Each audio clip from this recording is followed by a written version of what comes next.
नमस्ते।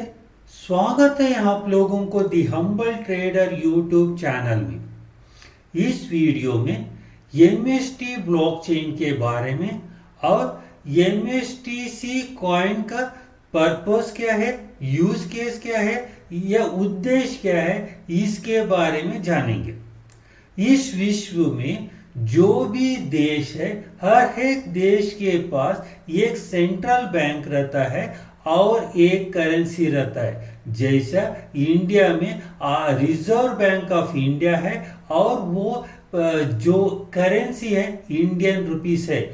आरबीआई जो reserve bank है वो ये करेंसी को छापता है और यहाँ पर डिस्ट्रीब्यूट करता है और वहां पर इस देश में इंडिया में जो भी लेन देन होगा इंडियन रुपीस में होगा।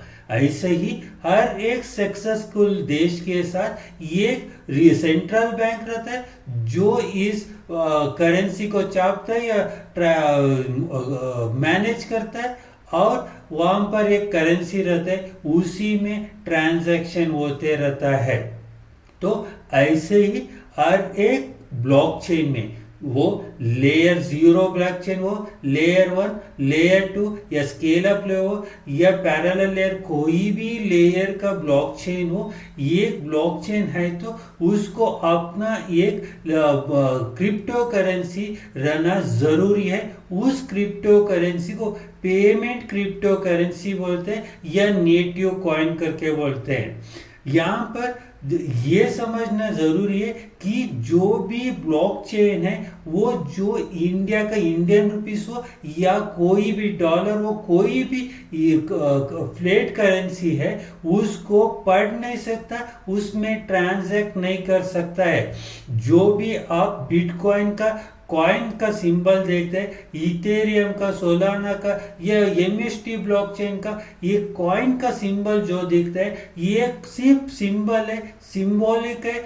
ये फिजिकली किसी के हाथ में नहीं है या इसको कोई हाथ में आपको कोई मॉडल मिला तो भी इसको कोई वैल्यू नहीं है। जो कॉइन है वो सिर्फ एक कोड है, वो कोड ब्लॉकचेन के ऊपर रहता है। यहाँ पर जो भी एक जगह से दूसरे जगह ट्रांसफर होगा या लेन देन हो रहा है वहां पर सिर्फ एक कोड ट्रांसफर हो रहा है, एक वैलेट से दूसरा वैलेट में, एक अकाउंट से दूसरा अकाउंट में। यहाँ पर कोई भी हाथ में छूने जैसा कोई भी एक फिजिकल करेंसी या कॉइन नहीं रहता है, ये सिर्फ एक कोड है। इसी कोड को ब्लॉकचेन जानता है, इसमें ट्रांजैक्ट कर पाता है, लेकिन इसके ऊपर सीधा फिजिकल करेंसी या फीड करेंसी कोई भी देश का यहाँ पर चल नहीं सकते क्योंकि ब्लॉकचेन इसको समझते नहीं है। तो यहाँ पर हर एक ब्लॉकचेन के लिए उनका खुद का ये करेंसी रहना जरूरी है, क्योंकि यहाँ पर जो भी ट्रांजैक्शन होगा उसका बेनिफिट उसी ब्लॉकचेन के लिए होना चाहिए। किसी और का कॉइन में ये इंटरनल ट्रांजैक्शन लेन देन का कर दिया तो वहाँ पर वो बेनिफिट उस ब्लॉकचेन के लिए जाता है, इसको नहीं मिलता है। इसीलिए जो भी ब्लॉकचेन है, अभी एमएसटी ब्लॉकचेन में जो भी ट्रांजैक्शन होगा वहां पर लेन देन जो ट्रांजैक्शन फी, गैस फी या वैलिडेटर का अर्निंग पूरा भी यहाँ पर एमएसटीसी कॉइन से ही होगा। यही है इसका यूज केस। यहाँ पर देख लेते हैं जो वैलिडेटर कैसे बनने, क्या जरूरत है। यहाँ पर जो भी ब्लॉकचेन के ऊपर, एमएसटी ब्लॉकचेन के ऊपर हर 3 सेकेंड में एक ब्लॉक बनता है। वो ब्लॉक में ट्रांजैक्शन रहता है, डेटा रहता है। उस डेटा ब्लॉकचेन को या ब्लॉक को वैलिडेट करना पड़ता है, वो काम है वैलिडेटर का। वैलिडेटर कैसा बनना है, यहाँ पर नोड फैक्शन बाई करके आप वैलिडेटर बन सकते हैं। जब आप वैलिडेटर बनते हैं तो आपको इनकम क्या है, वैलिडेशन करने से आपको कॉइन मिलते हैं, वो है एमएसटीसी कॉइन ही मिलता है। आपको कोई अदर करेंसी नहीं मिलता है, आपको एमएसटीसी कॉइन ही मिलता है। ऐसे ही एमएसटी ब्लॉकचेन जो है उसको वहां से आपको कॉइन मिल रहा है, तो उनको कहां से रेवेन्यू आएगा? जो आता है वही दे पाता है ना। ऐसे ही जो एक है कॉइन जो मिल रहा है, वहां पर जो माइनिंग से कॉइन आ रहा है वो कॉइन आपको डिस्ट्रीब्यूट हो रहा है। ऐसे ही दूसरा जो रेवेन्यू सोर्स है वो है ट्रांजैक्शन फी। यहाँ पर मान लीजिए आपने ब्रिज की वैलेट के बारे में सुना होगा, या कोई भी मल्टी चेन वैलेट इस ब्लॉकचेन के ऊपर ट्रांजैक्शन करता है, जैसा एमएसटीसी कॉइन हो या इसके ऊपर जो भी अलग अलग कॉइन्स एक वैलेट से आप दूसरा वैलेट में ट्रांसफर करते हैं तो भी आप एक फीस देते हो। एक वैलेट से एक कॉइन से दूसरा कॉइन में स्वैप करते हैं तो भी आप एक ट्रांजैक्शन फी देंगे। या यहाँ पर जो भी भारत कॉइन एक्स करके एक एक्सचेंज जो लॉन्च होने की तैयारी में है, वो एक्सचेंज लॉन्च होने के बाद जो भी ट्रांजैक्शन इस ब्लॉकचेन के ऊपर होगा, जैसा दो अकाउंट रहेंगे, एक अकाउंट से आप भेजेंगे, दूसरा एक आदमी वहां से खरीद लेगा, तो एक ट्रांजैक्शन होगा, वहां पर एक फीस कलेक्ट होगा। वो ट्रांजैक्शन जो भी स्पॉट क्रिप्टो करेंसी का ट्रांजैक्शन होता है वो ब्लॉकचेन के ऊपर ही हो सकता है, क्योंकि ब्लॉकचेन के बाहर आप एक कोड लेके नहीं जा सकते।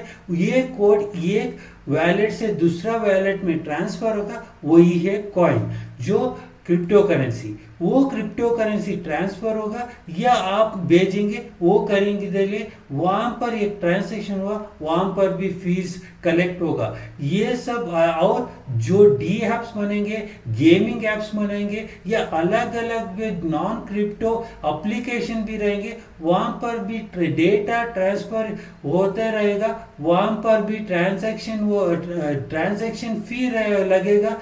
वो सब एमएसटी ब्लॉकचेन के लिए रेवेन्यू है। आज का दिन में देखा तो लगभग हर दिन 9,000 से 10,000 का बीच में ट्रांजैक्शन हो रहा है।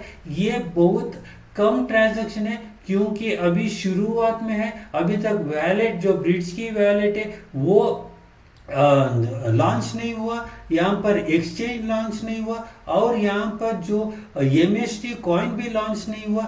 ये सब जैसा लॉन्च होगा, यहाँ पर बहुत सारा ट्रॉफिक आ जाएंगे, यहाँ पर अलग अलग पार्टनरशिप भी होंगे। यहाँ पर जैसे ही ट्रांजैक्शन बढ़ जाएंगे, या एमएसटी ब्लॉकचेन के लिए भी रेवेन्यू आना शुरू हो जाएगा। वो रेवेन्यू भी जो एक पार्ट है कैलकुलेशन के हिसाब से हर एक नोड वैलिडेटर को मिलेगा, लेकिन अब कम जो ट्रांजैक्शन चल रहा है तो बहुत कम ट्रांजैक्शन फी की कलेक्ट हो रहा है। वो आपको मिला तो भी पता ही नहीं चलेगा, उतना 0.00 डिजिट्स में आपको कॉइन मिल रहा होगा वो ट्रांजैक्शन फी का। जैसे ही ट्रांजैक्शन फी बढ़ जाएंगे 5-6 साल के बाद, जैसे ही हर मिनट आपको 10-15 हज़ार ट्रांजैक्शन होंगे, तब आपको लगता है कि आपको कुछ मिल रहा है करके, क्योंकि तब एक अच्छे से अमाउंट से ट्रांजैक्शन फी कलेक्ट होगा।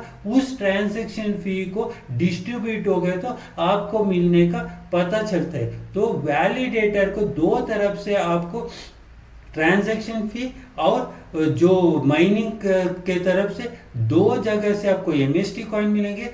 ऐसे ही ट्रांजैक्शन बढ़ जाएंगे, यहाँ पर जो डिमांड भी बढ़ जाएगा एमएसटीसी कॉइन का। एमएसटी कॉइन का डिमांड कैसे बढ़ेगा? जो ट्रांजैक्शन फी देंगे वो लोगों को जरूरत पड़ता है एमएसटीसी कॉइन, इसीलिए वो कहां से खरीद लेंगे? वो तो मार्केट से खरीद लेंगे, जो एक्सचेंज से खरीदेंगे। एक्सचेंज में भेजेंगे कौन? जिनके पास है वो भेजेंगे। अब सिर्फ वैलिडेटर के पास ही कॉइन बचा है, वो लोग भेजेंगे। तब जो भी इस कॉइन के बारे में इंटरेस्टेड है इन्वेस्ट करने के लिए, वो लोग भी एक्सचेंज में बाई करके उनके पास रखेंगे। या इन्वेस्टमेंट के लिए भी जाएगा ये कॉइन, और जो ट्रांजैक्शन फी के लिए भी जाएगा। दो जगह से डिमांड आ जाता है, तब ये कॉइन के लिए वैल्यू आ जाता है। और आगे जाके जैसे ही ट्रांजैक्शन फी भी ट्रांजैक्शन बढ़ जाएंगे, ट्रांजैक्शन फी देना भी ज्यादा होगा, तब ये कॉइन के लिए डिमांड भी बढ़ जाता है। ऐसे ही जो अब शुरुआत का दिन में ज़्यादा कॉइन मिल रहे हैं, आगे जाके कॉइन कम होगा, नोट फ्रैक्शन जैसे सेल होंगे तभी भी कम होगा। अगले एपिसोड में आप ऑफलिंग क्या है, ऑफलिंग होने के बाद कितना कॉइन अर्न होगा, अब कितना हो रहा है, ये सब डिटेल आप लोगों को मैं बता दूंगा। ये अब तक जिन्होंने भी MST ब्लॉकचेन में ज्वाइन नहीं किया तो तुरंत ज्वाइन हो जाएंगे। आप कितना देर लगेगी उतना कॉइन MSTC कॉइन मिलना कम होगा। डिस्क्रिप्शन में लिंक दिया है, वो लिंक के थ्रू MST ब्लॉकचेन में ज्वाइन हो जाइए। धन्यवाद।